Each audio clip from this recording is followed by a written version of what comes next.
Hello everyone, welcome back GKGS online practice hub. इस video में हम एंशिएंट हिस्ट्री के टॉप 50 क्वेश्चंस पर डिस्कस करने वाले हैं। ये सारे क्वेश्चंस एमसीक्यू टाइप के हैं जो कि आपके एग्जाम के पॉइंट ऑफ व्यू से बहुत ही इंपॉर्टेंट हैं। इस सभी क्वेश्चंस के आंसर आप भी हमारे साथ दीजिएगा, इससे आपकी तैयारी का लेवल पता चलेगा। तो चलिए क्वेश्चन स्टार्ट करते हैं।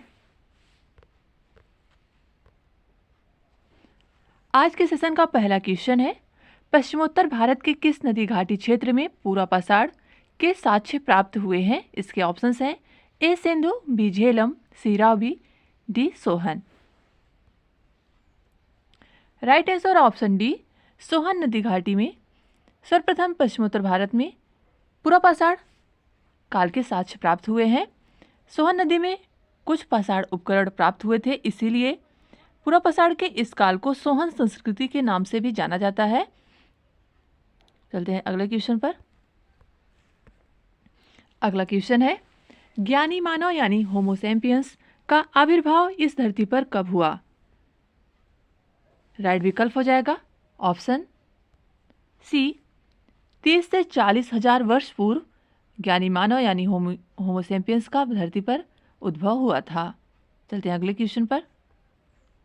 अगला क्वेश्चन है, कृषि का प्राचीनतम साक्ष्य कहाँ से प्राप्त हुआ है?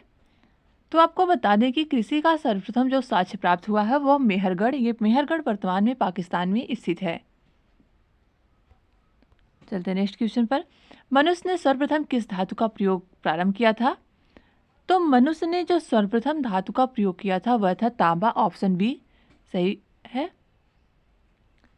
नेक्स्ट क्वेश्चन, भारत में पूरा पाषाणकालीन औजारों की खोज किसने की थी?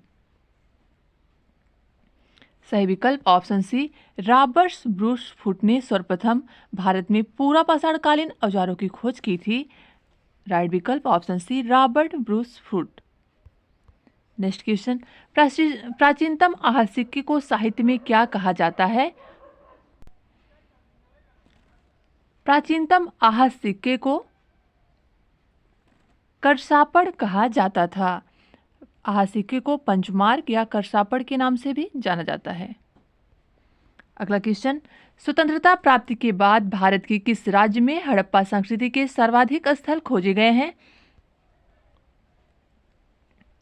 राइट विकल्प ऑप्शन सी, गुजरात में स्वतंत्रता प्राप्ति के बाद भारत के सबसे अधिक हड़प्पा स्थल खोजे गए हैं, जिसमें लोथल है, धौलावीरा है, सुतकांडोर है। ये सब स्थल गुजरात में स्थित हैं। चलते हैं नेक्स्ट क्वेश्चन पर। सिंधु घाटी सभ्यता के किस स्थान पर बृहत स्नानागार के अवशेष मिले हैं? राइट विकल्प ऑप्शन डी, मोहनजोदड़ो यानी जिसका नाम है मृतकों का टीला, यहाँ पर बृहत स्नानागार के अवशेष प्राप्त हुए हैं, जो कि सिंधु घाटी सभ्यता की सबसे बड़ी विशेषता है, बृहत स्नानागार। चलते हैं अगले क्वेश्चन पर। सिंधु घाटी सभ्यता काल में कौन सी लिपि सर्वाधिक प्रचलित थी? राइट विकल्प होगा ऑप्शन बी, भाव चित्रात्मक लिपि। सिंधु घाटी सभ्यता की जो लिपि है वो अभी तक पढ़ी नहीं जा सकी है, और वो लिपि कौन सी थी? भाव चित्रात्मक लिपि। यह दाएं से बाएं की तरफ लिखी जाती थी। नेक्स्ट क्वेश्चन, सिंधु घाटी सभ्यता के किस स्थान पर सर्वप्रथम चावल के साक्ष्य प्राप्त हुए हैं? राइट विकल्प ऑप्शन सी, लोथल में। नेक्स्ट क्वेश्चन, 11वां क्वेश्चन है, मेसोपोटामिया के साक्ष्यों में हड़प्पा स्थलों के लिए किस शब्द का प्रयोग किया गया है? हड़प्पा स्थल यानी सिंधु घाटी सभ्यता में मेसोपोटामिया और मिस्र से व्यापार होता था, इसलिए मेसोपोटामिया के साक्ष्यों में हड़प्पा के लिए जो शब्द का प्रयोग हुआ है वो है Meluha, option C right answer है। चलते हैं नेक्स्ट क्वेश्चन पर। हड़प्पा संस्कृति में आग में पकी हुई मिट्टी को क्या कहते थे? तो हड़प्पा सभ्यता में जो आग में पकी हुई मिट्टी थी उसको कहते थे ऑप्शन बी, टेराकोटा। ये सारे क्वेश्चंस इंपॉर्टेंट है आपके एग्जाम के पॉइंट ऑफ व्यू से। नेक्स्ट क्वेश्चन, क्वेश्चन नंबर 13 है, हड़प्पाकालीन किस स्थल पर पूर्णतः किलेबंदी का प्रमाण मिला है?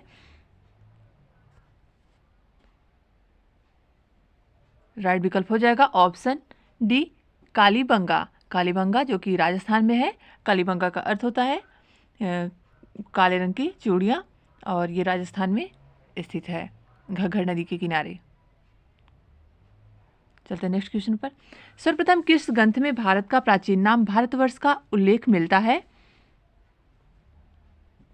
राइट विकल्प हो जाएगा ऑप्शन सी अष्टाध्यायी। अष्टाध्यायी के लेखक हैं महर्षि पतंजलि, जो कि पुष्प शुंग के दरबार में रहते थे, और इन्हीं के ग्रंथ में यानी पतंजलि के ग्रंथ में ही भारतवर्ष का सर्वप्रथम उल्लेख हुआ है। नेक्स्ट क्वेश्चन, किस पुराण में मौर्य वंश के संबंध में अधिक ऐतिहासिक जानकारी प्राप्त होती है? राइट विकल्प ऑप्शन डी विष्णु पुराण में।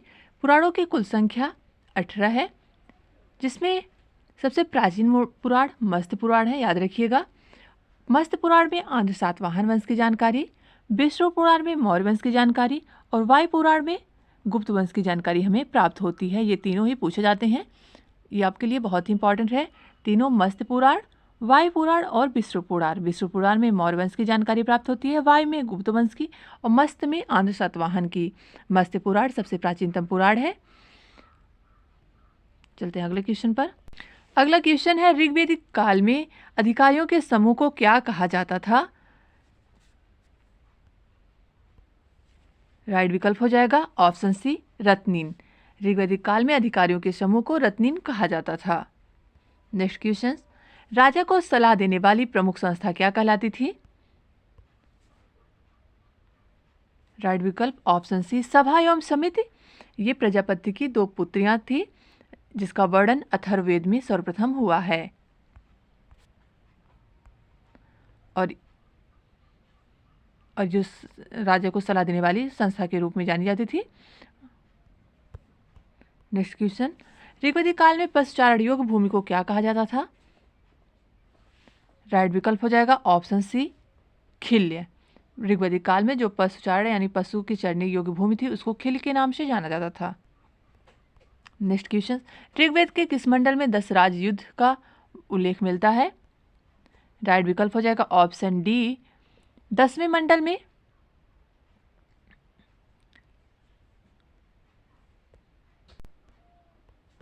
दसवें मंडल में 10 राज युद्ध का वर्णन मिलता है। यह युद्ध परशुड़ी यानी रावी नदी के किनारे हुआ था, राजा सुदास और 10 राज के बीच। चलते हैं नेक्स्ट क्वेश्चन पर।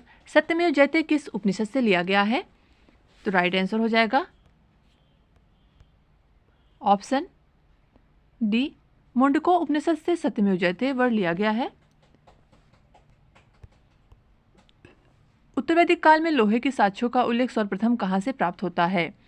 उत्तरवैदिक काल में सर्वप्रथम जो लोहे का साक्ष्य है वो अतरंजी खेड़ा से प्राप्त होता है, याद रखिएगा। अतरंजी खेड़ा से सर्वप्रथम लोहे का साक्ष्य प्राप्त हुआ है।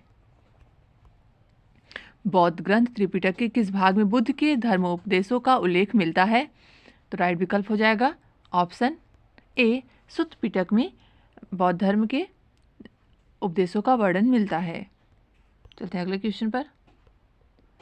अगला क्वेश्चन है, जैन धर्म के अंतिम तीर्थंकर महावीर ने अपना पहला उपदेश कहाँ दिया था? राइट विकल्प हो जाएगा ऑप्शन डी राजगृह में। जैन धर्म में कुल 24 तीर्थंकर हुए। पहले थे ऋषभदेव और 24वें थे महावीर स्वामी, और इन्होंने अपना पहला जो उपदेश है वो राजगृह में दिया था। नेक्स्ट क्वेश्चन, प्रथम बौद्ध संहिता का आयोजन किसके शासन काल में हुआ? तो कुल 4 बौद्ध संगीतियां हुई हैं अब तक। 4 बौद्ध संगीतियां हुई हैं। जो प्रथम बौद्ध संगीति हुई थी वो कहाँ पे हुई थी? अजातशत्रु के शासनकाल में हुई थी। चलते हैं नेक्स्ट क्वेश्चन पर। किस बौद्ध संगीति का आयोजन के बाद बौद्ध धर्म हीनयान एवं महायान 2 भागों में विभाजित हो गया? राइट विकल्प हो जाएगा ऑप्शन डी चतुर्थ बौद्ध संगीति के बाद जो बौद्ध धर्म था वो 2 संप्रदायों में विभाजित हो गया, हीनयान और महायान। याद रखिएगा बौद्ध धर्म में कुल 4 संगीतियाँ हुई।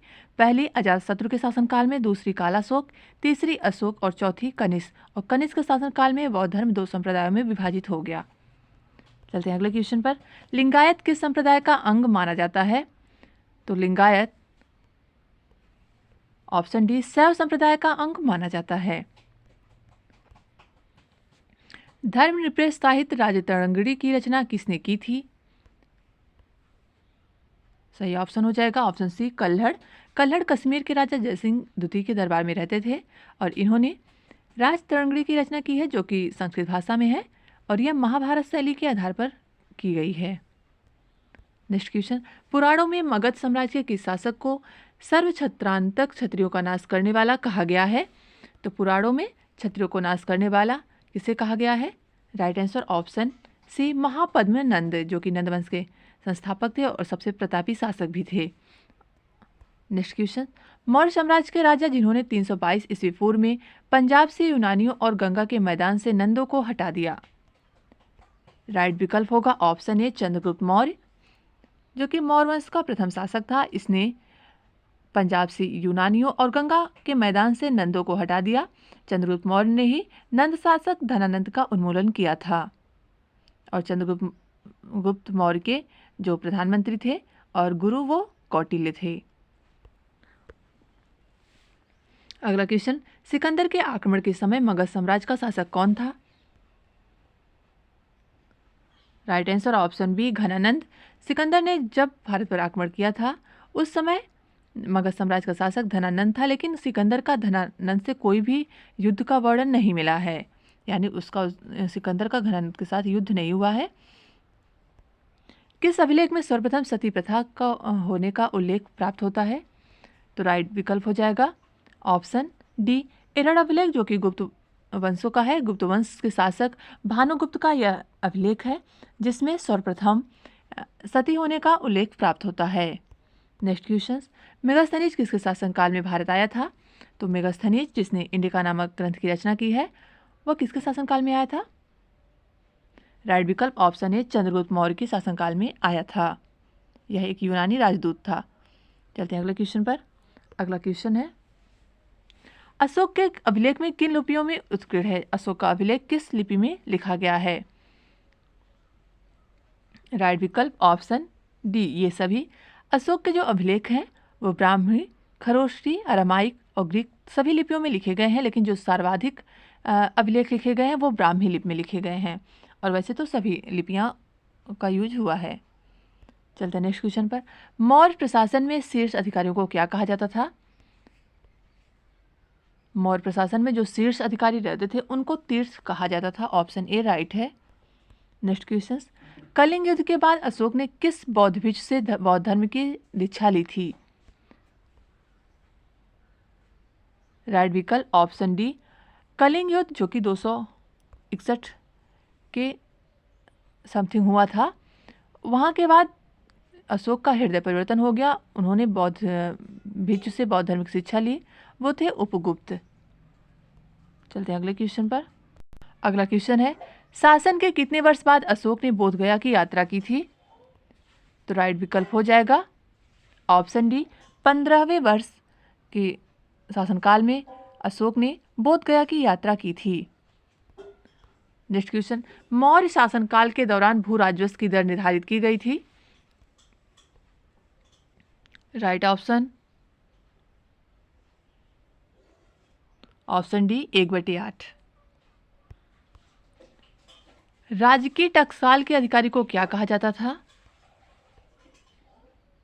राइट विकल्प हो जाएगा ऑप्शन डी करसड़ा अध्यक्ष।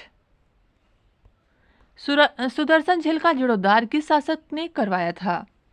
सुदर्शन झील का जो उद्धार है वो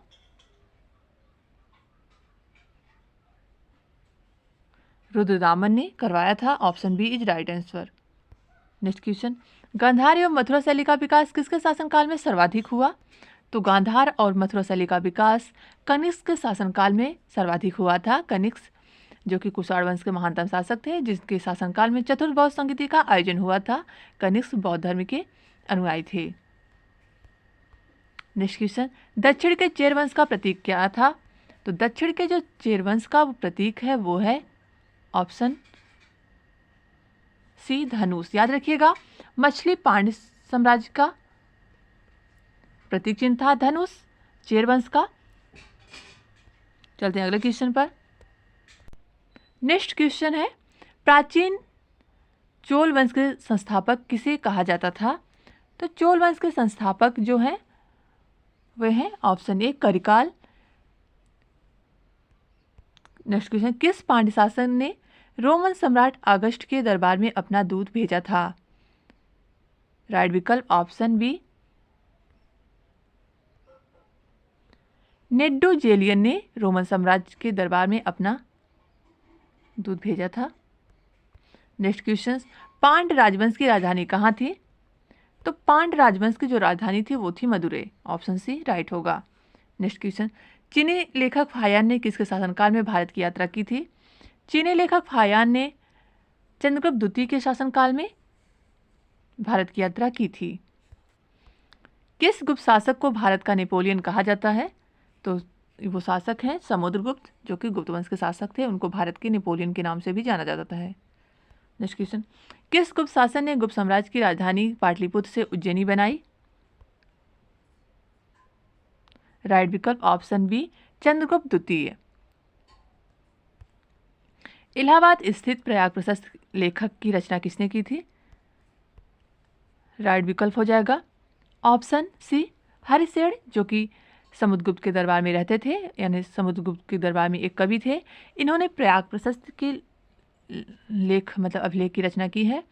और यह क्या है? तो ये समुद्रगुप्त के प्रशस्ति है, यानी समुद्रगुप्त के राज्य शासनकाल के सभी घटनाओं का वर्णन है। चलते हैं अगले क्वेश्चन 49, हुड़ों के आक्रमण से भारत की सुरक्षा करने का श्रेय किस गुप्त शासक को जाता है? तो राइट विकल्प हो जाएगा ऑप्शन डी स्कंदगुप्त ने हुड़ों के आक्रमण से भारत की सुरक्षा करने के लिए युद्ध किया था।